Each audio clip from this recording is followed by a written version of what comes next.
Well, hello everyone. It's a beautiful day in Florida, and I have another very interesting guest on the show today, Jessica Baladad.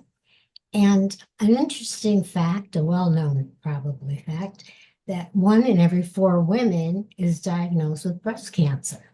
That's a lot. I think that's a lot. And as most of you know, I belong to that group. My guest today, also, Jessica, would love to share her story of breast cancer, and also it taking a negative life-threatening event and turning into a positive life-saving app. She created an app for all breast cancer patients to utilize before, during, and after their diagnosis. I really wish I had that. You're a truly remarkable woman for doing that. Welcome, Jessica. I'm so glad to be here. Thank you so much for having me today. Oh, I'm thrilled because you're also the founder and chief advocate of the Feet for Your Life app. That's the app. So let's talk about your personal journey. Let's talk about your battle with breast cancer. How did you find out what happened? My breast cancer story actually goes back to when I was 18 years old. I was a freshman in college. I was taking a shower one day and I accidentally stumbled upon a lump in my breast. As it turned out, it was a benign tumor called a fibroadenoma. I had a lumpectomy, and fast forward 15 years later, that experience had taught me how to do self exams. So now I'm 33 years old. I'm in the shower. I go over my left breast and I found a lump. It was eventually diagnosed as stage 2B invasive ductal carcinoma, which you know as breast cancer. And I'm here today because a self exam saved my life. And it's amazing. First of all, 18 is so young to have something like that happen. And, that was, I can even imagine some 18-year-old girls ignoring it. Like, just, it's nothing, you Right. know, my body's still changing, whatever. So that was good fortune that it happened when it did. And so you go and you get a lumpectomy, which is great. I, um, I went real quick. I'll tell you my story. My mother had breast cancer and other female aunts, etc. There was breast cancer. So I was always getting the mammogram, and they'd come back, come in, we want to recheck you, and it'd be just some density or whatever, nothing. But this one time, um, this was 20, I want to say 17. So that would be 8 years. So I'm 8 years cancer free. So they found, well, so now they sent me for a biopsy. I go for the biopsy. And I had to come back 2 weeks later, whatever. I come in, and some doctors are so cold and brutal. Other ones are very lovely when they tell you stuff. What a difference. This guy was just abrupt. So he had my biopsy up on his computer, and my husband was with me, and he went, "Yep, it's cancer." Oh my gosh. But Wow. like I'm not floored by much. Um, So he said, yeah, you have to go to the breast surgeon and she'll tell you where to go from there. I go, and of course, she does another mammogram, and it's kind of painful. You have to like lay down flat on a table, and they have like holes where your bust is then going to hang out. It's very uncomfortable. And they did that with and without the dye, whatever. And I go back again, and she's looking at all the tests and everything. And she said, like with you, I think we could do a lumpectomy. So that'll be wonderful. So she says, you know what? That one test, I didn't get that one test back, the one that was uncomfortable.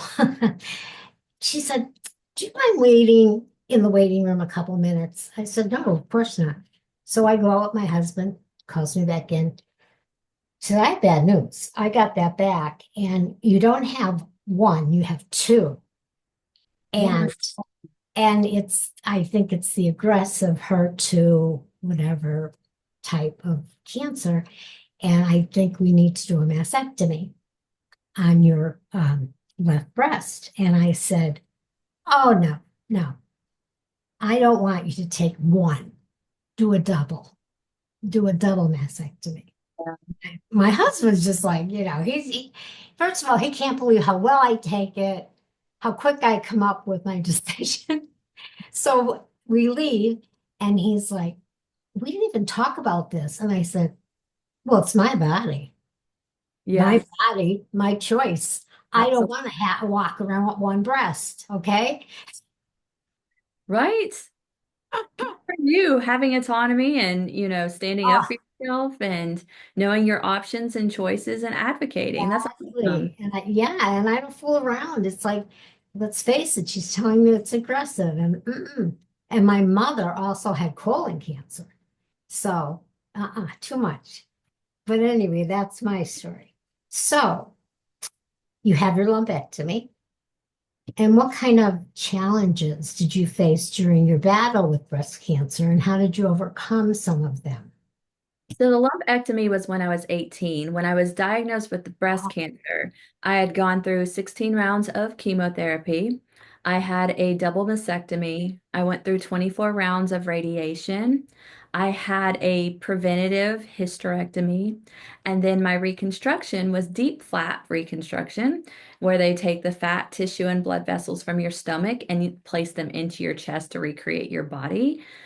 I knew that cancer ran in my family until it ran into me, and I was going to do something about it. yeah. I was the fourth generation of my family to have the disease, and I decided, cancer didn't just happen to me, it happened for me. And I was going to fight the battle Yeah. that continued on throughout my family, and it was going to stop with me. And he picked the wrong girl. Cancer picked the wrong girl. Oh, That's for absolutely. sure. And it's funny that, well, funny, but coincidentally, things like we're talking about. I also had a hysterectomy, um, and it was because for some reason, I had a lot of polyps. And when that doctor, he did a transvaginal examination, and I go in his office and he said, oh my God, he said, you just don't have polyps. You have a factory. Oh my gosh. Yeah. What? Yeah. He said, I never saw so many polyps. So he's talking about options, this, that, and the other thing. Again, the husband's with me. And, very matter of fact, ladies, let's just do a hysterectomy. I mean, this was like, I was in my 60s. I'm not going to have any kids. I went through the change of life. Let's just do a hysterectomy. He said, okay. And then he said to me, can I have your permission to send your uterus to John Hopkins Medical Center with a paper that I want to write on Oh my gosh. Wow. it? The book you should read, the one I wrote a few, but this one's called Anatomy of an Alien. Because I never just get simple things, you know what I mean? So anyway, yeah, that happened. So I understand. And again, I was, just preemptive strike, let's do that. So I understand what you do with getting a hysterectomy. It makes sense, because the chemicals, the cells in your body, they're sending you messages, and you have to know your body, not the doctor, you. You have to know because Absolutely. that's right. That's right. You have to know. So you did that, and I will tell you that. Now, did you lose your hair when you had the chemotherapy? Did. I lost all of my hair.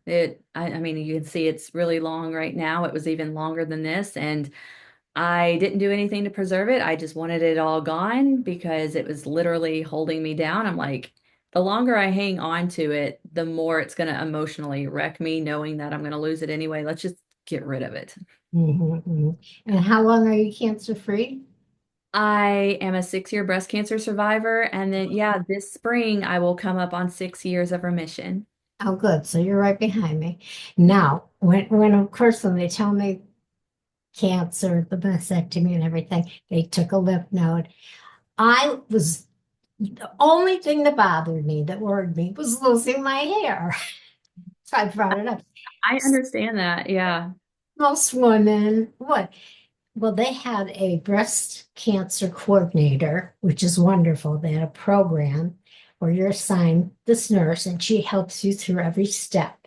So before I even had the surgery, I brought that up. I'm worried about losing my hair. And she said, well, first of all, you don't know if you're going to have chemotherapy. They might get everything and say, that's all you need. So I didn't have chemotherapy. They got all the margins were clear and I didn't need to do that, which was a blessing.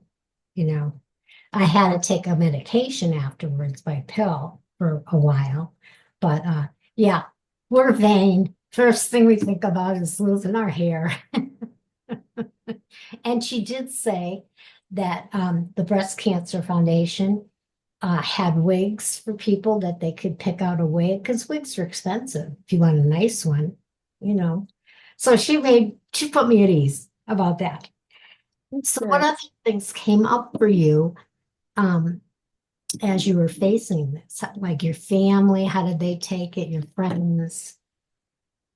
I was raised by my dad, and at the time of my diagnosis, I was losing an aunt to breast cancer. It was Oh, his oldest sister. So it was devastating. oh, It was devastating. It was difficult for me to tell him. And it was emotionally draining for me as well as I'm having to articulate, I have cancer.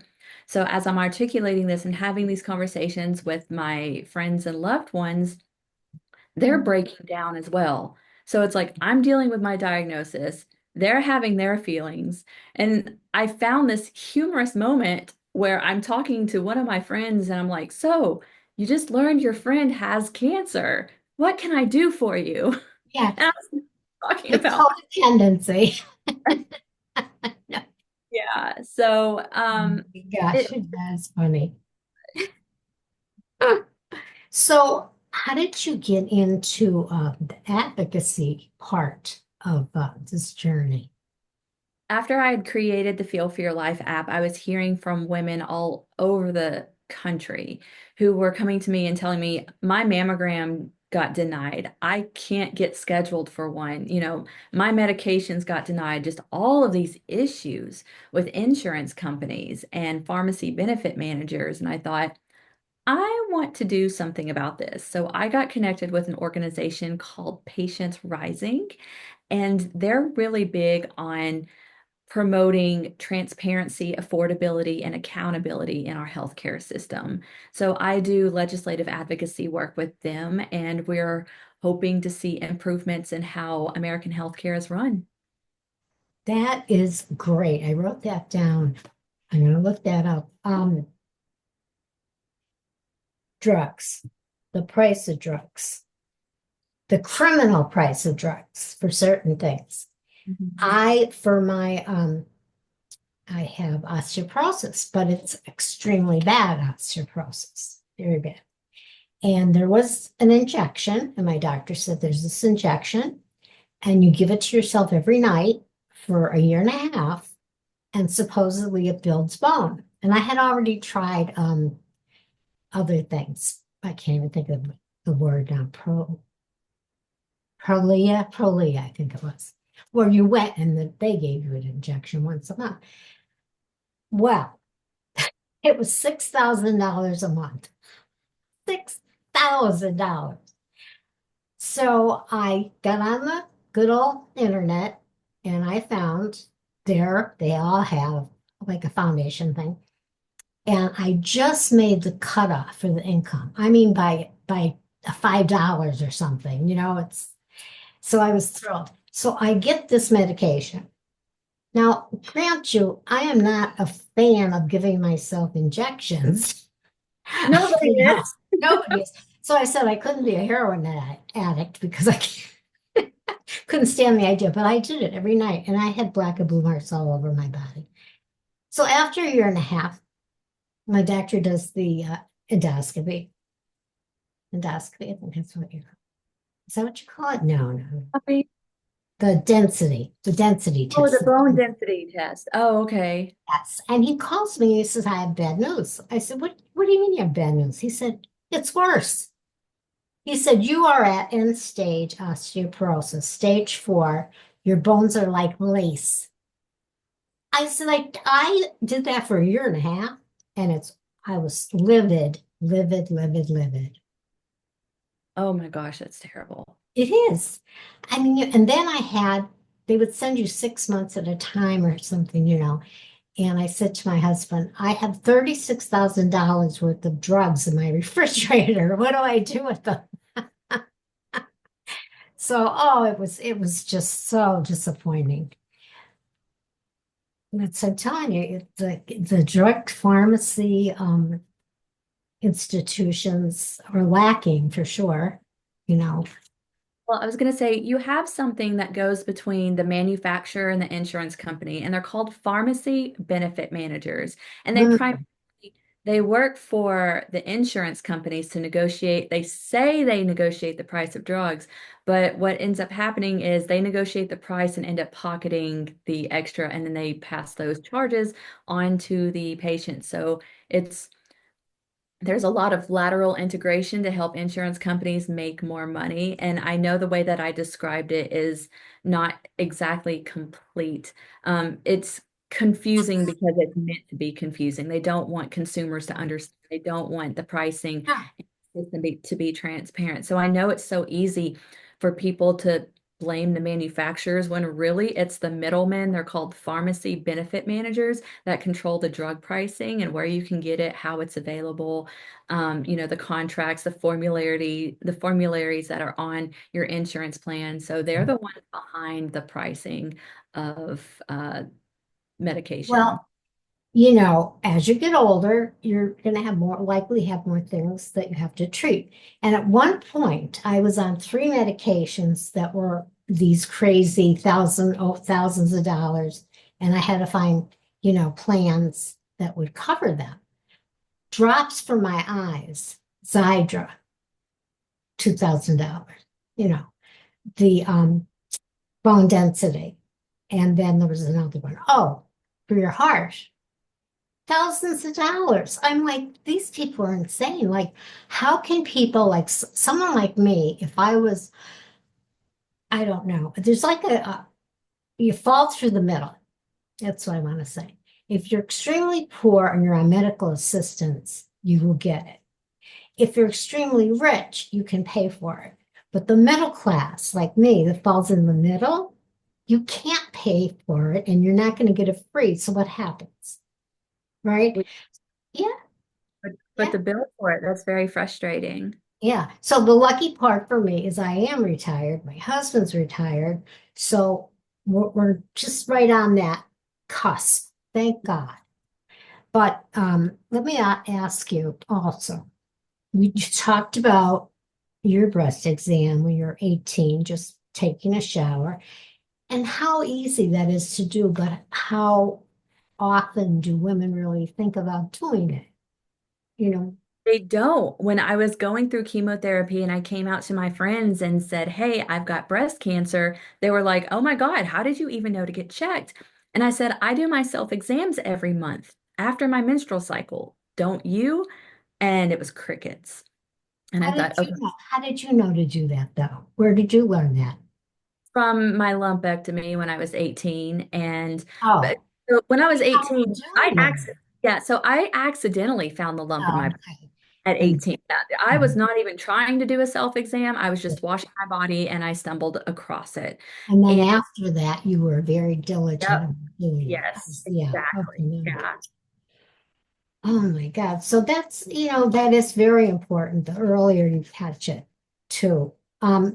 So what kind of advice would you give to some women are, for some reason, they are hesitant to perform the self-breast exam? I don't know why, but I've heard this from one, that they just don't feel comfortable doing it. I don't know why. So when I was going through chemotherapy, I learned that there were three reasons that women were not performing self-exams. Number Okay. one, they didn't know how. Number two, they felt ashamed of their bodies and they didn't feel comfortable touching themselves. And Mhm. number three, they were uninsured or underinsured, and they didn't want to find something wrong and have to worry about the financial cost. It's really unfortunate. I'll And just pretend it's not there. right, right. And then the God. women are just afraid of finding something. I have this formula. Think of fear as fight, flight, or freeze. But when you use it as a tool, you can turn it into plan, prepare, and seek help.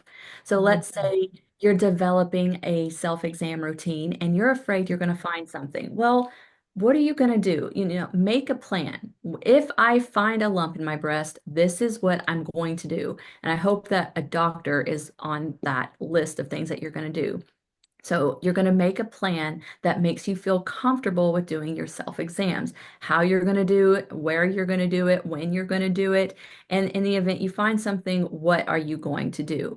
From there, you're going to prepare your plan, practice it, do your self-exams, practice your plan so that you feel prepared if you find something or need to take additional action. And then number three, seek help. Who are the people you're going to go to? Your doctor, your best friend, a loved one or family member that you trust. Who are the people with the character traits and the competencies that you need around you who are going to help you? So you can take fear, this force that keeps us, in fight, flight, or freeze, and let's turn it into an action that's going to help us move forward. That is so true. There's so much truth in that, not just about what we're talking about, breast cancer and health, but in life, in a lot of things. Yeah. Fear keeps women, my first book talks a lot about domestic abuse. I had two marriages that were very abusive. And I did all those things, I did all the F's, and then I went to the plan, prepare, and get out. Uh, But why don't you leave? Well, I had two little kids, and you figure, oh, it's their father. I don't want to, and you go through these things, and a lot of times women with abuse that happens. They get stuck. And they get stuck in the first part that you said, the fear part. yeah. And so Mhm. it's very good that you talked about that. And you can do it one step at a time. You don't have to do all three or four steps at once. You could like first make a plan, like you said. It starts with making a plan. Everything starts making. Tell me about this Tennessee legislation that you had something to do with. Yeah, so I was taking a trip to New York one time and I learned that there was this group, this advocacy group that was asking the state of New York to create a law that would require students of all ages to learn about their family history of breast cancer and really any cancer and to learn how to do self-exams. And I thought, someone in Tennessee should do that. And I thought, why not me? Yeah, And so I contacted my state legislators in the Tennessee General Assembly and I said, hey, I'm Jessica. I'm a breast cancer survivor. A self-exam saved my life. I gave them a bunch of statistics about young women with breast cancer, and I heard from someone and they said, hey, come to my office. Let's talk about this. And so we drafted a bill called the Feel for Your Life Act that would require high school students to learn about skin exams, testicular exams, and self-breast exams. that's awesome. And I hope my listeners heard the most important part of that is people think they're not going to be listened to. Sometimes they're not, but you keep knocking on doors till you get the right door. And that's what you did. Yep. That's what you did. It, That's terrific. That is wonderful. And so you faced a lot of challenges from the time you were 18 with this. And how did you get through everything? How did you overcome all these things between 18 to the actual mastectomy? I just remembered how strong the women in my family were, and they were just a source of strength for me. And I learned from them. And breast cancer was just something that I grew up with, and it was a conversation that was always had. So I understood the levity of it. I knew how serious it was. And it was those things that helped me make the difficult decisions about my treatment plan. Mm, mm. So, what goals do you have for your, now when you say the Feel for Your Life, did you say it was an app? There's an app? App. It's an app. The Feel for Your Life app shows you how to perform a self-exam, lets you track and monitor your progress in the app, and allows you to set monthly reminders. There's also a tool on the inside of the app. I call it Breast Friend AI. It can take your pathology reports, translate them out of all of that crazy medical jargon, and put it into terms that you understand, and also populate questions for you to ask your doctor so you're not left in the dark about Oh, what your body is doing and so that you mhm. can prepare for your next doctor's appointment. That's fabulous. Now, can they go like to their Apple Yeah, store, you it's know, like, available in the App Store and the Google Play Store, and you can also download feelforyourlife.com. okay, so Android or iPhones, you could just go and or your desktop and type that in, right? Type in Feel for Your Life app. Yes, okay, good. That's wonderful. I think that's fabulous. That's really great. Um, so what else do you think? Do you have some goals? You're young yet. Do you have some goals that you want to do to increase the advocacy efforts beyond what you've already done? I mean, I am relentless and I don't give up. When I have my mind set on something, I go after it until I exceed my own expectations. Right now, Feel for Your Life sits at 70,000 downloads. I want to surpass 100,000 downloads this year. I think that would be so awesome. And I want to get some bills passed at the federal level that would reduce the cost of medications and hold pharmacy benefit managers and insurance companies accountable to their practices and require more transparency in how they offer, how they're supposed to offer the benefits that we pay for. Yeah, this is what is needed. Uh, they come up, okay, first of all, there's the research and it costs a lot of money. I understand that. And then they come up with the drug and then they know what it's going to cost to produce that drug, their cost, okay? And after all that, and let's say it's going to be $10 a pill. Well, then charge 10, charge 15, make your profit, but don't charge $1,000. Like I couldn't believe when they were going through the diabetes issue and the insulin cost, which I think they finally now resolved that. But children couldn't get their insulin. That's just evil to me. Evil. Yeah. So hopefully, you talked about, pharmacy benefit people and, these little middlemen that really aren't doing what they're supposed to do. They're making it worse, right? Yeah, Yeah. exactly. So Hmm. what you're doing is helping making it better, you know. Trying And my best. yeah, and I hope people that heard some of the medications that I had to take, Xiidra, I can't even think of the one for the bone density right now, and Xarelto, all these things that are overpriced, go and type it in and find someone, a foundation. They are out there because people don't think to do that. They Right. just think, I don't have $4,000. Well, how much is your income? Do you make $50,000 a year? They'll pay for your medication, but you got to be like us. We go after it, right? Like you said, we don't stop. We're relentless. We're gonna find the answers, and Absolutely. and women, trust me, and I say this all the time. Look at the commercials on TV for men. Oh, they have this for baldness. They have this for it Mhm. for testosterone and all that stuff. And do you think they pay a fortune for it? Mm-mm. No, women always get shortchanged. Well, this was very exciting. Was there anything else that we didn't talk about that you want to add? I'm going to Anything? say, if I could encourage any woman who's listening to this to advocate for her breast health, there are 5 things that you can do. Number one, find a great doctor who will advocate with you. Number two, do your self exams with the Feel for Your Life app.